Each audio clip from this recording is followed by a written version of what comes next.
ಶ್ರೀ ಗುರುಭ್ಯೋ ನಮಃ. ಹರಿ ಓಂ. ಜಯ ಜಯ ಜಗತ್ರಾಣ ಜಗದೊಳಗೆ ಸುತ್ರಾಣ ಅಖಿಲ ಗುಣ ಸದ್ಧಾಮ ಮಧ್ವನಾಮ. ಶ್ರೀ ಶ್ರೀಪಾದರಾಜರು ಹನುಮಂತದೇವರ ಅಸಾಧಾರಣವಾದ ಶಕ್ತಿ ಭಕ್ತಿಗಳನ್ನು ನಿರೂಪಣೆ ಮಾಡ್ತಾ, ದಿವ್ಯಾಸ್ತ್ರಗಳನ್ನು ಗೆದ್ದಿರುವಂತಹ ಹನುಮಂತದೇವರು ರಾವಣನ ಮುಂಭಾಗದಲ್ಲಿ ಬಂದು ಸಂವಾದವನ್ನು ಮಾಡ್ತಾ ರಾಮದೇವರ ಸರ್ವೋತ್ತಮತ್ವವನ್ನು ಪ್ರತಿಪಾದನೆ ಮಾಡಿದ ನಂತರದಲ್ಲಿ ತನ್ನ ಪುಚ್ಛದಲ್ಲಿ ಇರುವಂತಹ ಬೆಂಕಿಯಿಂದ ಇಡೀ ಲಂಕೆಯನ್ನು ದಹನ ಮಾಡಿದರು ಅನ್ನುವಂಥ ಅಂಶವನ್ನು ತಿಳಿಸಿದ್ದಾರೆ. ಇದರ ಮಧ್ಯದಲ್ಲಿ ರಾವಣನ ಮುಂಭಾಗದಲ್ಲಿ ಹನುಮಂತದೇವರಿದ್ದಾಗ ಒಂದು ಸಂವಾದ ನಡೆದಿದೆ. ಆ ಸಂವಾದದ ಸಂಕ್ಷಿಪ್ತ ಮಾಹಿತಿಯನ್ನು ನಾವು ನಿನ್ನೆ ದಿನ ತಿಳ್ಕೊಂಡಿದ್ದೇವೆ. ಅದರಲ್ಲಿ ಒಂದು ಆಚಾರದ ಮಾತಲ್ಲಿ ಬರುತ್ತೆ, ಅವೈಹಿ ದೂತಮಾಗತಂ ದುರಂತ ವಿಕ್ರಮಸ್ಯ ಮಾಂ ರಘುತ್ತಮಸ್ಯ ಮಾರುತಿಂ ಕುಲಕ್ಷಯೇ ತವೇಶ್ವರಂ. ದುರಂತ ವಿಕ್ರಮಸ್ಯ ರಾಮಸ್ಯ ದೂತಂ. ನಾನು ದುರಂತ ವಿಕ್ರಮನಾದ ರಾಮಚಂದ್ರ ದೇವರ ದೂತ ನಾನು ಅಂತ ತಿಳ್ಕೋ ಅಂತ ಹನುಮಂತದೇವರು ಹೇಳಿದ್ದಾರೆ. ದುರಂತ ವಿಕ್ರಮ ಅಂದ್ರೆ ಏನು? ಆಚಾರ್ಯರು ಆ ಶಬ್ದವನ್ನು ಪ್ರಯೋಗ ಮಾಡಿದ್ದಾರೆ, ದುರಂತ ವಿಕ್ರಮನಾದ ರಾಮಚಂದ್ರ ಅಂತ. ಅಕ್ಲಿಷ್ಟಕರ್ಮ ಅಂತ ಅನ್ನೋದನ್ನ ಏನು ರಾಮಾಯಣದಲ್ಲಿ ನೋಡ್ತೇವೆ, ಅದೇ ರೀತಿಯಾದ ಭಾವನೆಯನ್ನ ಪುಷ್ಟೀಕರಿಸುವಂತಹ ಮಾತು ದುರಂತ ವಿಕ್ರಮರಾದವರು ರಾಮಚಂದ್ರ ದೇವರು. ರಾಮದೇವರ ಪರಾಕ್ರಮ ಅಂದ್ರೆ ಎಣೆಯಿಲ್ಲದಂತಹ ಪರಾಕ್ರಮ. ಅದಕ್ಕೆ ಅರ್ಥ ಏನಿರಬಹುದು? ಇದಕ್ಕೆ ಬಹಳ ಸುಂದರವಾದ ಅರ್ಥ ಚಿಂತನೆಯನ್ನ ಕೊಟ್ಟಿದ್ದಾರೆ ಪ್ರಾತಸ್ಮರಣೀಯರಾಗಿರುವಂತಹ ಆಚಾರ್ಯರ ಪರಂಪರೆ ಶ್ರೀ ಪಲಿಮಾರು ಮಠದ ಪೂರ್ವ ಯತಿಗಳಾಗಿರತಕ್ಕಂತಹ ಇವತ್ತಿನ ಮಂಗಲಾಷ್ಟಕ, ವರಮಂಗಲಾಷ್ಟಕ ಅಂತ ನಾವು ಯಾವುದನ್ನು ಕರಿತೇವೆ, ಲಕ್ಷ್ಮೀರಸ್ಯ ಪರಿಗ್ರಹ ಕಮಲಭೂಹು ಅನ್ನುವಂತಹ ಒಂದು ವಿಶಿಷ್ಟವಾದ ಸ್ತೋತ್ರ ಏನಿದೆ, ಆ ಮಂಗಲಾಷ್ಟಕ ಕರ್ತೃಗಳಾಗಿರುವಂತಹ ಶ್ರೀ ರಾಜರಾಜೇಶ್ವರ ತೀರ್ಥರು ಪಲಿಮಾರು ಮಠದ ಸ್ವಾಮಿಗಳು ಆಚಾರ್ಯರ ತಾತ್ಪರ್ಯ ನಿರ್ಣಯಕ್ಕನುಗುಣವಾಗಿ ರಾಮದೇವರ ವಿಶೇಷವಾದ ಮಹಿಮೆ, ಹನುಮಂತದೇವರ ವಿಶೇಷವಾದ ಮಹಿಮೆಯನ್ನು ತಿಳಿಸುವ ದೃಷ್ಟಿಯಲ್ಲಿ ಶ್ರೀರಾಮ ಸಂದೇಶ ಅಂತ ಒಂದು ಕಾವ್ಯವನ್ನು ರಚನೆ ಮಾಡಿದ್ದಾರೆ. ಅದರಲ್ಲಿ ಈ ಸ್ವಾರಸ್ಯವನ್ನು ಅವರು ಬಿತ್ತರಿಸ್ತಾರೆ. ದುರಂತ ವಿಕ್ರಮನಾದವರು ರಾಮಚಂದ್ರ ಅಂತ ಹೇಗೆ ತಿಳಿಸ್ತಾರೆ ಹನುಮಂತದೇವರು ಅಂದ್ರೆ, ಆ ಸಂವಾದದಲ್ಲಿ ಹೇಳ್ತಾರಂತೆ ಹನುಮಂತದೇವರು ರಾಮಚಂದ್ರನ ಬಗ್ಗೆ ಪರಿಚಯ ಮಾಡಿಕೊಡ್ಬೇಕಾಗಿದೆ ರಾವಣನಿಗೆ. ಅದಕ್ಕೆ ಹೇಳ್ತಾರಂತೆ, ರಾವಣ ನಾನು ಯಾರು ಅಂತ ಕೇಳ್ತಾ ಇದ್ದಿ, ನಾನು ರಾಮದೇವರ ದೂತ. ರಾಮದೂತ ಅಂತಂದ್ರೆ ರಾಮದೇವರು ಎಂಥವರು ಪರಿಚಯ ಮಾಡಿಕೊಡ್ತೇನೆ ನನಗೆ ಅಂತ ಹೇಳ್ತಾ, ನಿನಗೆ ಕಾರ್ತವೀರ್ಯಾರ್ಜುನನ ನೆನಪಿದೆಯೋ ಅಂತ ಕೇಳ್ತಾರೆ. ಕಾರ್ತವೀರ್ಯಾರ್ಜುನ ಅಂದ ಕೂಡಲೇ ರಾವಣ ಹೆದರ್ತಾನಂತೆ. ಯಾಕೆಂದ್ರೆ ರಾವಣ ಹೇಳ್ದ, ಕಾರ್ತವೀರ್ಯಾರ್ಜುನ ಹೆಸರು ಹೇಳ್ಬೇಡ ನನಗೆ, ನನಗೆ ಭಯ ಆಗುತ್ತೆ. ಕಾರಣ ಏನಂದ್ರೆ, ಹಿಂದೆ ಒಂದು ಸರ್ತಿ ಇವನು ರಾವಣ ತನ್ನ ಅನ್ನಿಕಕ್ಕೋಸ್ಕರವಾಗಿ ಇಂತ ನದಿಯ ತಟಕ್ಕೆ ಹೋದರೆ ಅಲ್ಲಿ ನದಿಯ ನೀರು ಕಾಣಲಿಲ್ಲ. ಯಾಕೆ ಅಂತಂದ್ರೆ ನದಿಯ ನೀರನ್ನು ಹಿಡಿದಿಟ್ಬಿಟ್ಟಿದ್ದಾರೆ, ಒಂದು ರೀತಿಯಲ್ಲಿ ಅಣೆಕಟ್ಟು ಕಟ್ಟಿದಂತೆ ಇಟ್ಟಿದ್ದಾರೆ. ಸಾರ್ವಜನಿಕವಾಗಿ ಎಲ್ಲರಿಗೂ ಉಪಯೋಗ ಆಗುವಂತಹ, ಪ್ರಾಕೃತಿಕವಾಗಿ ಸಹಜವಾಗಿ ಹರಿಯುವಂತಹ ನೀರನ್ನ ತಡೆದವರು ಯಾರು ಅಂತ ಸಿಟ್ಟಲ್ಲಿ ನೋಡ್ತಾ ಹೋದರೆ, ಒಂದು ಕಡೆಯಲ್ಲಿ 1000 ಬಾಹುಗಳಿಂದ ತನ್ನ ಸಾಮರ್ಥ್ಯದಿಂದ ನದಿಯನ್ನೇ ನಿಲ್ಲಿಸಿ ತನ್ನ ಸ್ತ್ರೀಯರಿಗೆ, ತನ್ನ ರಾಣಿಯರಿಗೆ ವಿಹಾರ ಮಾಡಲಿಕ್ಕೆ ಅವಕಾಶ ಮಾಡಿಕೊಟ್ಟವರು ಕಾರ್ತವೀರ್ಯಾರ್ಜುನರು.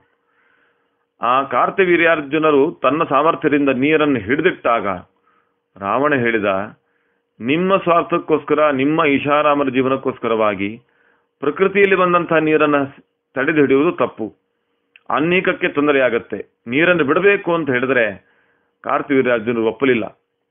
ಮೊದಲು ನನ್ನ ಆಟ ಜಲಕ್ರೀಡೆ, ಮತ್ತೆ ಉಳಿದವರದ್ದು ವ್ಯವಸ್ಥೆ ಅಂತ ಹೇಳ್ತಾರೆ. ಆದರೆ ರಾವಣನಿಗೆ ಸಿಟ್ಟು ಬಂತು. ಆಕ್ರಮಣ ಮಾಡಬೇಕು ಅಂತ ಹೋದರೆ ಅವನು ಆಕ್ರಮಣ ಮಾಡೋದಕ್ಕೆ ಸುಮ್ಮನೆ ಇದ್ದರು. ತನ್ನ ಸ್ತ್ರೀಯರ ಎಲ್ಲ ಜಲವಿಹಾರ ಮುಗಿದ ನಂತರದಲ್ಲಿ ಅವನನ್ನ ಚೆನ್ನಾಗಿ ಆಕ್ರಮಣ ಮಾಡಿ ಹೊಡಿತಾರಂತೆ ಕಾರ್ತವೀರ್ಯಾರ್ಜುನರು. ಹೊಡೆದು ಹಿಡ್ಕೊಂಡು ಹೋಗ್ತಾರೆ. ಹಣ್ಣುಗಾಯಿ ನಿರ್ಗಾಯ ಮಾಡಿಬಿಟ್ರಂತೆ ಕಾರ್ತವೀರ್ಯಾರ್ಜುನರು ರಾವಣನನ್ನ.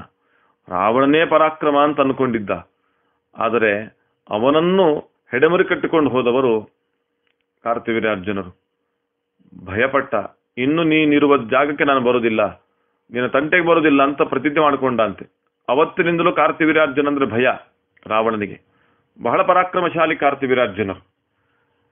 ಆ ಕಾರ್ತಿವೀರ್ಯಾರ್ಜುನನ ಭಯದಿಂದಾಗಿ ರಾವಣ ಹೆದರ್ತಾನೆ. ಮತ್ತೆ ಕಾರ್ತಿವೀರ್ಯಾರ್ಜುನ ಸ್ಮರಣೆ ಬಂತಲ್ಲ ಅಂತ ಹನುಮಂತ ದೇವರು ಹೇಳ್ತಾರೆ, ಕಾರ್ತಿವೀರ್ಯಾರ್ಜುನ ನೆನಪಿದೆಯೇ ನಿನಗೆ? ಓ ನೆನಪಿದೆ ಮಾರಾಯ, ಹೇಳಬೇಡ ಅಂತಾರೆ. ಹೇಳ್ತಾನೆ ರಾವಣ.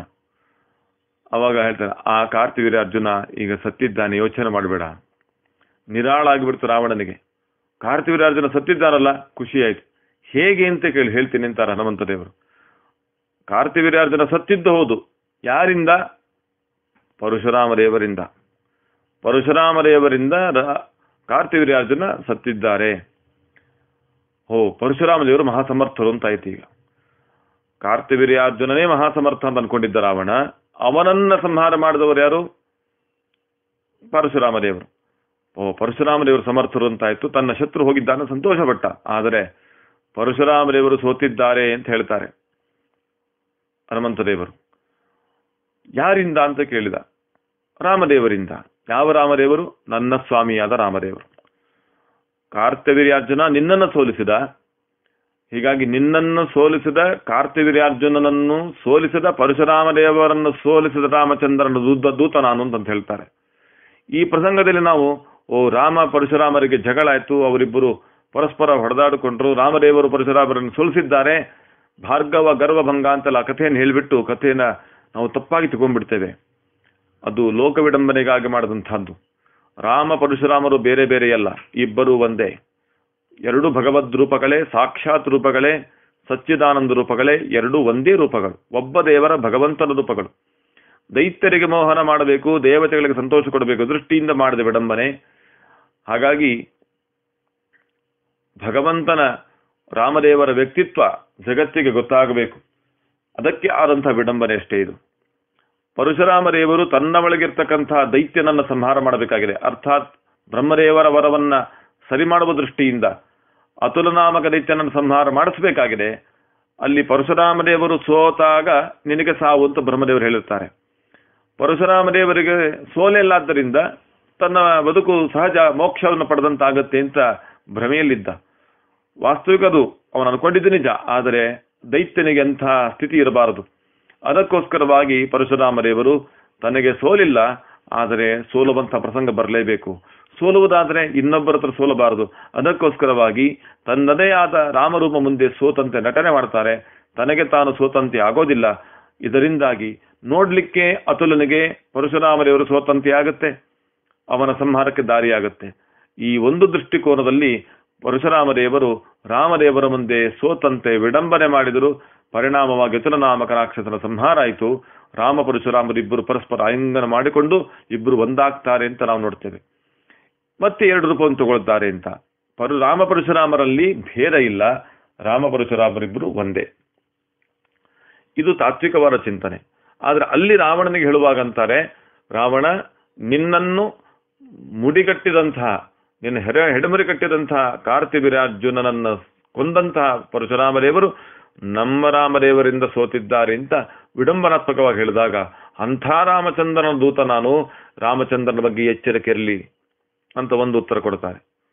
ಇನ್ನೊಂದು ಹೇಳ್ತಾರೆ, ನಿನಗೆ ವಾಲಿಯ ಪರಿಚಯ ಇದೆಯಾ ಅಂತ ಕೇಳಿದ್ರಂತೆ. ವಾಲಿ ಅಂದ್ರೆ ಭಯ ಪಡ್ತಿದ್ದ ರಾವಣ. ಕಾರಣ ಏನಂದ್ರೆ ಅವನು ಹಾಗೆ. ಇಬ್ಬರು ಒಂದೇ ಜಾಗಕ್ಕೆ ಸಂಧ್ಯಾವಂದನೆಗೆ ಬಂದಿದ್ದಾರೆ. ವಾಲಿಯು ಸಂಧ್ಯಾವಂದನೆಗೆ ಬರುವುದು, ರಾವಣ ಸಂಧ್ಯಾವಂದನೆಗೆ ಬರುವುದು, ಇಬ್ಬರದು ಒಂದೇ ಜಾಗ ಆಗಿತ್ತು. ಅಲ್ಲಿ ಅರ್ಘ್ಯ ಪ್ರದಾನ ಆಗಬೇಕು. ವಾಲಿ ಮೊದಲು ಬಂದಿದ್ದಾನೆ. ಅವನದಾಗದೆ ರಾವಣನಿಗೆ ಮಾಡ್ಲಿಕ್ಕಾಗುವುದಿಲ್ಲ. ಆದರೆ ಸಮಯ ಮೀರಿ ಹೋಗುತ್ತೆ. ಆವಾಗ ತಿಕ್ಕಾಟ ಪ್ರಾರಂಭ ಆಯಿತು. ಆ ಸಂದರ್ಭದಲ್ಲಿ ವಾಲಿ ತನ್ನ ಮೇಲೆ ಆಕ್ರಮಣ ಮಾಡಿದಂಥ ರಾವಣನ ಚೆನ್ನಾಗಿ ಹೊಡೆದು ತನ್ನ ಪುಚ್ಚದಲ್ಲಿ ಕಟ್ಕೊಂಡು ಕೂತಿದ್ರಂತೆ ಸಂಧ್ಯಾವಂದನ ಆಗೋ ತನಕ. ಆಮೇಲೆ ಅವನನ್ನ ತನ್ನ ಕಂಕುಳಲ್ಲಿಟ್ಟುಕೊಂಡು, ಬೆಕ್ಕಿನ ಮರಿಯನ್ನು ತರ್ತಾರಲ್ಲ ಆ ರೀತಿಯಲ್ಲಿ ಅವನನ್ನು ಹಿಡ್ಕೊಂಡು ತನ್ನ ಮನೆಗೆ ಬಂದು ಚಿಕ್ಕ ಮಗುವಾಗಿದ್ದ ಅಂಗದನ ತೊಟ್ಟಿಲಲ್ಲಿ ಒಂದು ಗೊಂಬೆಯನ್ನಾಗಿ ಕಟ್ಟಿದ್ರಂತೆ ರಾವಣನನ್ನ. ಬಿಡಿಸ್ಕೊಂಡ್ ಬರ್ಬೇಕಾದ್ರೆ ಬಹಳ ಕಷ್ಟ ಆಯ್ತು ಅಂತ ಹೇಳ್ತಾರೆ. ಹಾಗಾಗಿ ರಾವಣನಿಗೆ ವಾಲಿಂದ್ರ ಭಯ. ಅಂಥ ವಾಲಿಯ ಬಗ್ಗೆ ಭಯಪಟ್ಟಂತ ರಾವಣನಿಗೆ ಹೇಳ್ತಾರೆ, ರಾವಣ ವಾಲಿ ಸತ್ತಿದ್ದಾನೆ. ಯಾರಿಂದ ಗೊತ್ತಾ? ರಾಮಚಂದ್ರನಿಂದ. ನೀನು ಸೋತಿದ್ದು ವಾಲಿಯಿಂದ, ಆದ್ರೆ ವಾಲಿ ಸತ್ತಿದ್ದು ರಾಮಚಂದ್ರನಿಂದ. ಅಷ್ಟು ಪರಾಕ್ರಮಿಯಾದವನು ರಾಮಚಂದ್ರ. ಇನ್ನು ಹೇಳ್ಬೇಕಂತ ಕೇಳಿದಾಗ ರಾವಣ ಹೇಳ್ದಂತ ಸಾಕು, ಇಷ್ಟಕ್ಕೆ ಸಾಕು, ಯಾಕೆ ತನ್ನ ಬಂಡ ಬಯಲಾಗತ್ತೆ. ಹೀಗೆ ದುರಂತ ವಿಕ್ರಮನಾಗಿರ್ತಕ್ಕಂಥವರು ರಾಮಚಂದ್ರ ದೇವರು ಅದನ್ನ ತಿಳಿಸಿಕೊಡ್ತಾರೆ ರಾಮ ಸಂದೇಶದಲ್ಲಿ ಶ್ರೀ ರಾಜರಾಜೇಶ್ವರ ತೀರ್ಥರು. ಈ ರೀತಿ ಸಂವಾದವನ್ನು ಮಾಡಿದ್ರು, ವಿಡಂಬನಾತ್ಮಕವಾಗಿ ಲೋಕಲೀಲೆಗಾಗಿ ಇಂಥ ಚಿಂತನೆಯನ್ನ ಕೊಡ್ತಾರೆ ಅಂತ ಹೇಳ್ತಾರೆ. ಇಂಥ ದುರಂತ ವಿಕ್ರಮನಾದ ರಾಮದೇವರ ದೂತರಾದಂತಹ ಹನುಮಂತದೇವರು ತಾನು ತನ್ನ ಒಳಗಿರುವಂತಹ, ತನ್ನ ಪುಚ್ಛದಲ್ಲಿರುವಂತಹ ಅಗ್ನಿಯಿಂದ ಬೆಂಕಿಯಿಂದ ಲಂಕೆಯನ್ನು ಸುಡುತ್ತಾರೆ. ಯಾಕೆ ಬೆಂಕಿ ಸುಟ್ಟಿತು ಅಂತ ಹೇಳುವುದಲ್ಲ ಅಂತಂದ್ರೆ ಸಾಧ್ಯ ಇಲ್ಲ ಬೆಂಕಿಗೆ ಸುಡ್ಲಿಕ್ಕೆ. ಕಾರಣ ಏನು ಗೊತ್ತೋ, ಲಂಕೆ ಎನ್ನುವಂತಹದ್ದು ಬ್ರಹ್ಮದೇವರ ಅಪ್ಪಣೆಯಂತೆ ವಿಶ್ವಕರ್ಮನಿಂದ ರಚಿತವಾಗಿರುವಂತಹ ಮಣಿಮಯವಾದಂತಹ ಪಟ್ಟಣ. ಅದು ಸ್ವತಃ ಬ್ರಹ್ಮದೇವರ ಆಜ್ಞೆ ಮಾಡಿದ್ದಾರೆ ಈ ರೀತಿ ಅದಕ್ಕೆ ಆ ಪಟ್ಟಣ ನಿರ್ಮಾಣ ಮಾಡಬೇಕು ಅಂತ. ವಿಶ್ವಕರ್ಮನಿಂದ ರಚಿತವಾಗಿರುವಂತಹ ಪಟ್ಟಣ ಅದು. ಎಲ್ಲ ದೇವತೆಗಳು ಅದಕ್ಕೆ ಬದ್ಧರಾಗಲೇಬೇಕು. ಬ್ರಹ್ಮದೇವರ ಅಪ್ಪಣೆ ಆಗಿದೆ ಎಂದರೆ ಅದನ್ನು ಮೀರ್ಲಿಕ್ಕೆ ಯಾರಿಂದಲೂ ಸಾಧ್ಯ ಇಲ್ಲ. ಹಾಗಾಗಿ ಅಗ್ನಿದೇವರು ಬ್ರಹ್ಮದೇವರ ಅಪ್ಪಣೆಯನ್ನು ಮೀರಿಕೊಂಡು ಲಂಕೆಯನ್ನು ಸುಡ್ಲಿಕ್ಕೆ ಸಾಧ್ಯ ಇಲ್ಲ. ಇದು ಒಂದು ಕಾರಣ. ಅದಕ್ಕೋಸ್ಕರವಾಗಿ ಹನುಮಂತ ದೇವರು ಬ್ರಹ್ಮದೇವರ ಮಾತನ್ನೂ ಮೀರಿಕೊಂಡಿರ್ಲಿಕ್ಕೆ ಅವಕಾಶ ಇರುವುದರಿಂದಾಗಿ ಸ್ವತಃ ತಾವು ಈ ಬೆಂಕಿಯ ಒಳಗೆ ತಾನೇ ಇದ್ದು ಆ ಲಂಕೆಯನ್ನ ಸುಡ್ತಾರೆ. ಅದಕ್ಕೋಸ್ಕರವಾಗಿ ಆಚಾರ್ಯ ಹೇಳಿದರು, ತದಾಹ ಚಾಖಿಲಾಂ ಪುರೀಂ ಸ್ವಪುಚ್ಛಗೇನ ವನ್ಯನ ಕೃತಿಸ್ತು ವಿಶ್ವಕರ್ಮಣೋ ಪೆದಖ್ಯತ ಸ ತೇಜಸ. ಸ್ವತಃ ತಾವೇ ಅದನ್ನು ದಹನ ಮಾಡ್ತಾರೆ, ಹೊರತಾಗಿ ಅಗ್ನಿಯಿಂದ ಮಾಡಿಸಿದ್ದಲ್ಲ, ಅಗ್ನಿಯ ಪ್ರಭಾವದಿಂದ ಸುಟ್ಟದ್ದಲ್ಲ. ಹನುಮಂತ ದೇವರೇ ಲಂಕೆಯನ್ನ ದಹನ ಮಾಡಿದ್ದು, ಸುಟ್ಟಿದ್ದು ಎನ್ನುವ ಪರಿಕಲ್ಪನೆ ಕೊಡ್ಲಿಕ್ಕೋಸ್ಕರವಾಗಿ ಅಲ್ಲಿ ಉರುಹಿ ಲಂಕೆಯ ಅಂತ ಶ್ರೀಪಾದರಾಜರಂತಾರೆ. ಉರಿಸಿ ಅಂತ ಅನ್ಬೋದಾಗಿತ್ತು, ಹಾಗೆ ಮಾಡಿಲ್ಲ. ಉರಹಿ, ತಾನೇ ಸುಟ್ಟು ಬಂದ ಬಲವಂತ ಧೀರ.